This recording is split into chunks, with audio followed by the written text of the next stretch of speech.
Hello and welcome to Big Up Games unboxing video of the new Magic the Gathering Commander 2016 deck, Stalwart Unity.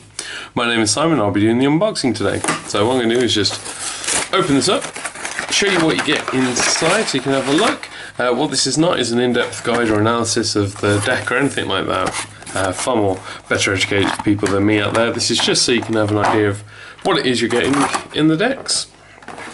So, Commander 2016 has introduced these cool 4-colour commanders, which is something that's been missing from the Magic commanders. So it's quite cool that we finally got these 4 colours. So here we have Canias and Tyro of Meletis, who you might remember if you played in Theros from one of the cards back there. So it's red, green, white and blue. It's a 2/8 legendary creature human soldier.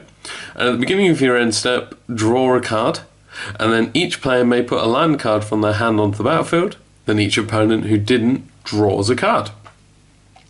So it's a bit of a group hug commander, as in, you know, it's benefiting everyone to be in play, and as a 2/8 it's going to be difficult to get rid of as well. So yeah, it's quite an interesting one, and see this, see what it looks like as we go throughout the rest of the deck as well. So you get this cardboard box to keep it in. It's not too bad. It's very similar to the one that came with the previous year's commanders, and you get inside this leaflet. So on the left here, you just have a quick overview of what commander is. Then a little bit of story about the different commanders in here. So you have the Canias and Tyro, and then also the other 3 below, which I'll show you as we get to them in a bit.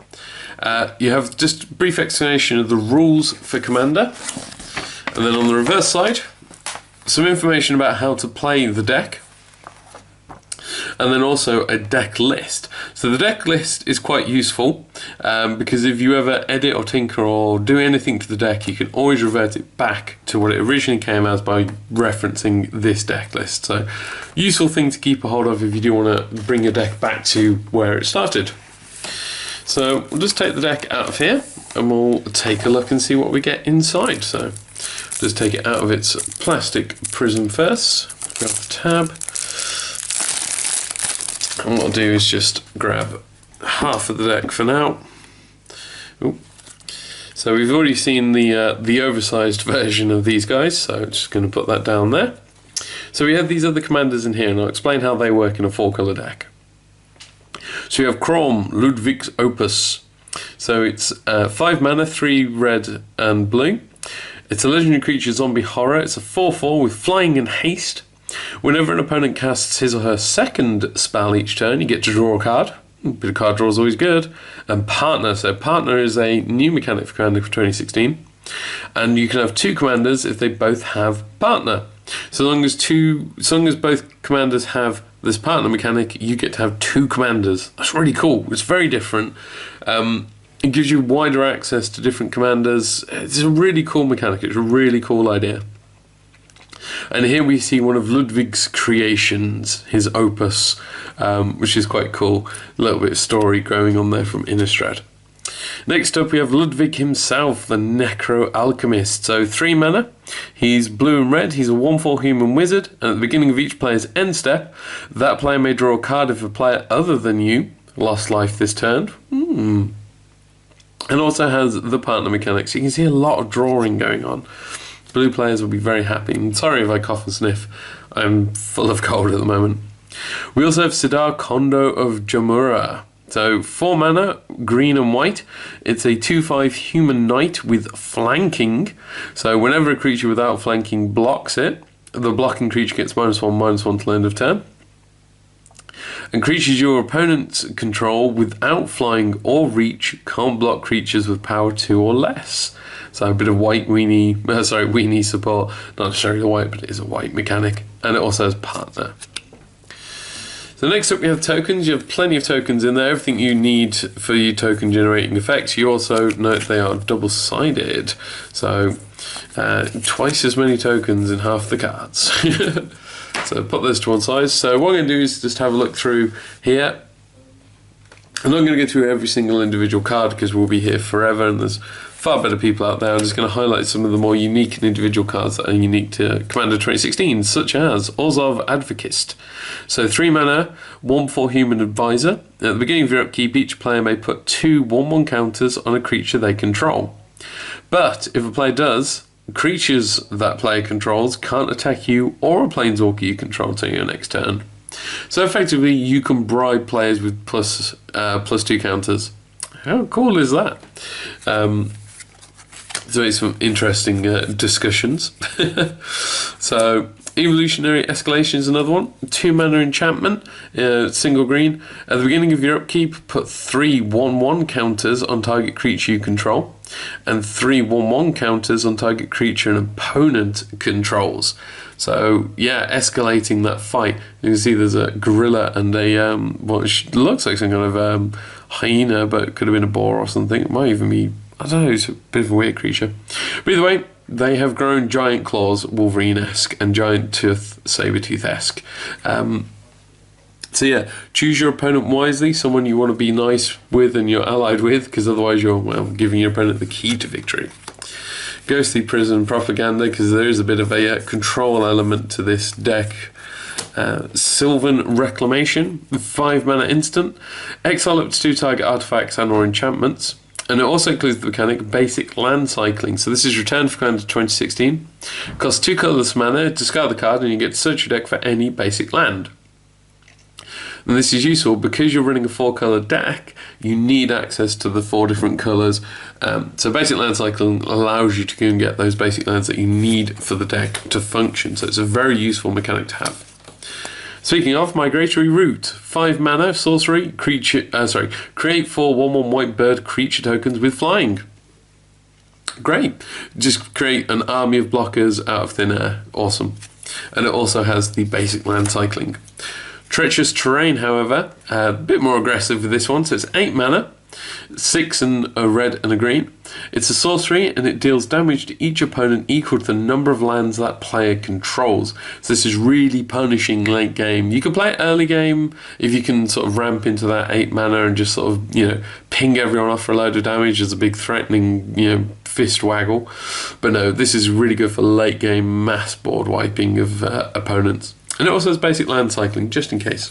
We have some basic lands here as well, just put those to one side. Selfless Squire is new, 4 mana human soldier, it's only a 1/1, which is quite low for a 4 mana, but you'll see why. It has flash, and when it enters the battlefield, prevent all damage that would be dealt to you this turn, so fog effect. And whenever damage that would be dealt to you is prevented, you get that many 1/1 counters on Selfless Squire. So combine that with something like, say, Treacherous Terrain. So your opponent plays a Treacherous Terrain on you and you're suddenly taking 16 damage. Flash in the Selfless Squire, boom. Not only have you saved yourself, you've also got a massive soldier. So Prismatic Geoscope is a 5 mana artifact. It enters the battlefield tapped and it has Domain, returning Kamek from 5th Dawn, I believe. So tap, add X mana in any combination of colours to your mana pool, where X is the number of basic land types among lands you control. So to start with, the deck as is, you're going to have 4, but you potentially get it all the way up to that mythical 5. So really cool. Benefactor's Drought. So it's a 2 mana green instant. Untap all creatures. Until end of turn, whenever a creature an opponent controls blocks, draw a card. And also, draw a card. Sorry. So much draw, but it is green, which is a bit of a weird mix to do, but yeah, draw. Entrapment Maneuver, 4 mana instant. Target player sacrifices an attacking creature. You create X 1/1 white soldier tokens where X is that creature's toughness. Yeah, that's quite nice. So yeah, make your opponent sacrifice something. Hopefully they're attacking with one big creature, not lots of little ones, because otherwise you're not going to get a lot out of that. Seed of Renewal is 7 mana sorcery. It has the new Undaunted mechanic. So it costs 1 colourless less for each opponent. Really good early game because you're more likely to have, you know, 3, 4, maybe even 5 opponents. Bad late game if you've ended up just as a 1-on-1 because it's going to cost quite a lot. And this card returns up to 2 target cards from your graveyard to your hand, but then you have to exile the Seeds of Renewal, so you can't just keep cycling back through it. But yeah, you get to return stuff that might have been denied you earlier, so maybe somewhere to mid-game. Zedri reprinted, which is cool. Like I said, I'm not going to go through every single one, unfortunately, but Edric got reprinted, and Guafa, and Salvala. So these guys are from Conspiracy, and Guafa is from one of the sets that I can't remember. I believe it's one of the that's a printing of an invitational winner, but I could be completely wrong. So I'm going to carry on going. So let's just see if we have, just to check we haven't missed any cards here. So Earth Druids, Second Predators, Ablation, Reigns of Power, Minds Aglow. Minds Aglow is cool. Single blue mana sorcery. Join forces. Starting with you, each player may pay any amount of mana. Each player draws X cards, where X is the total amount of mana paid this way. So you know that if the first person puts in 5 mana, no one else is going to put anything in. But if they also put 0 in, no one else is going to want to put anything in. You know, it's quite an interesting card just to see how people react and how much they value drawing cards themselves compared to allowing their opponents to as well. Really cool. So yeah, just keep having a look through, just see if there's anything else particularly interesting just to note. Of course, you have non-basics in here as well as your basic lands, and you're going to need these to access mana.